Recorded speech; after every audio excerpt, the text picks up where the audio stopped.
جس سے قوت تخریب کے معنی ہے تباہ کرنے کی طاقت، یعنی تباہ کرنے کی طاقت جس کے بوتے پر، جو بوتے کے معنی ہے، بوتے کے معنی کیا ہے؟ بوتے کے معنی طاقت ہے، لچکنا کے معنی ہے کامیابی ملنا، کامیابی حاصل ہونا۔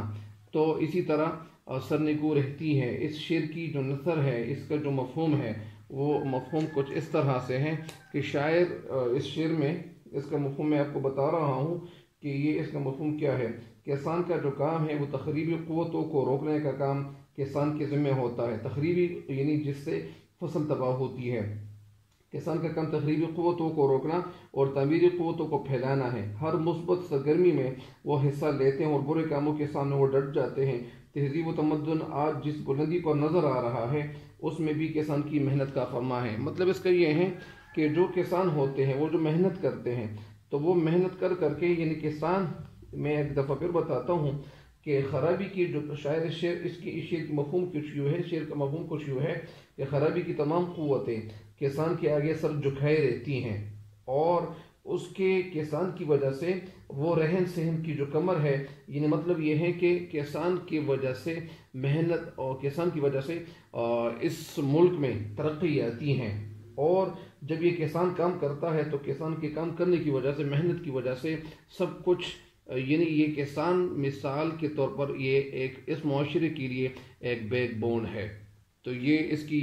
نثر تھی، اور ابھی تشریح کی طرف بڑھتا ہوں تاکہ شعر کی تشریح بھی آپ کو بتاتا چلو تاکہ آپ اس سے فائدہ اٹھائیں۔ شاعر اس شعر میں کہنا یہ چاہتے ہیں کہ کسان کی منصوبہ بندی کے سامنے ہر چیز جو ہے وہ فیل ہو جاتی ہے، اور ہر چیز فیل اس لیے ہو جاتی ہے موسم کے منفی پہلو اور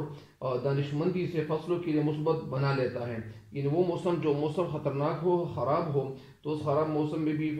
کسان کچھ نہ کچھ سوچ رہا ہوتا ہے کہ موسم کی جو سختی ہوتی ہے فصلوں کے حق میں نقصان دہ ہوتی ہیں۔ کبھی کبھار کچھ موسم ایسے ہوتے ہیں کہ وہ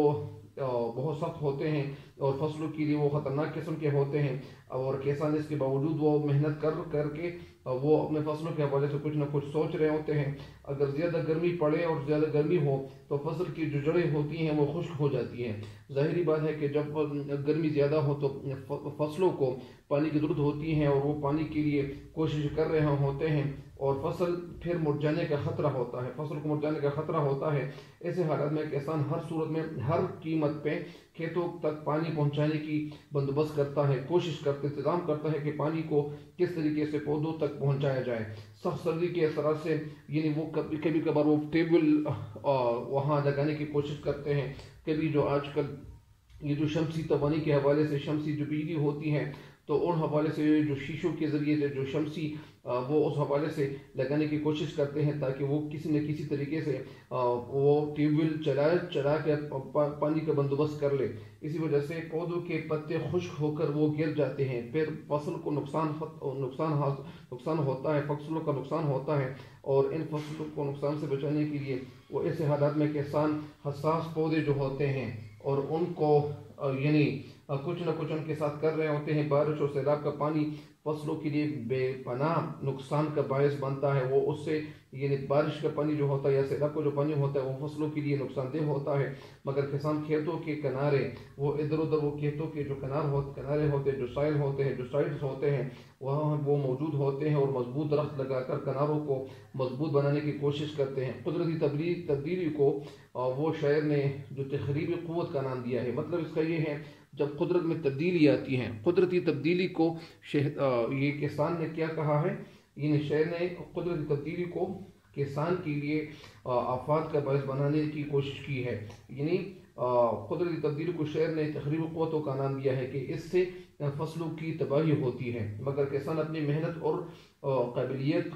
کی وجہ سے وہ تمام تخریبی قوتوں کو فصلوں کے لیے فائدہ مند بنانے کی کوشش کرتا ہے۔ کسان اچھی پیداوار حاصل کرنے کے لیے اور ملک کی ترقی میں بڑھ چڑھ کر حصہ لینے کے لیے وہ اناج اور غلہ زیادہ تر اگاتا ہے، فراہم کرتا ہے، اور یہ کسان ہی ہے کہ دن رات کی محنت کر کے اور مشقت کر کے وہ بہت کچھ کمانے کی کوشش کرتے ہیں۔ بہت زیادہ غلہ جب اگایا جاتا ہے تو ظاہری بات ہے کہ اس سے ملک کی ترقی اس سے ملک کو ترقی کی طرف گامزن کیا جاتا ہے، جس سے قوم ترقی پاتی ہے۔ اور ظاہری بات ہے کہ جب گندم زیادہ اگایا جائے اور گندم اور اس طرح مکئی اور گنے اور اس طرح کپاس اور بہت ساری فصلیں اور بھی ہے جو زیادہ تعداد میں اگائی جائے تو ظاہری بات ہے کہ ملک کو ترقی ملے گی، جس سے جب زیادہ غلہ ہوگا تو لوگوں کو آسانی کے ساتھ وہ غلہ میسر آئے گا، مہیا ہوگا، اور ہر کسی کے بس کی بات ہوگی، ہر کوئی وہ اسے خرید سکے گا۔ ارزان جب غلہ ہوگا، جب مہیا آسانی کے ساتھ کیا جائے گا، تو ظاہری بات ہے کہ اس سے ملک کو ترقی کی طرف گامزن کیا جا سکتا ہے۔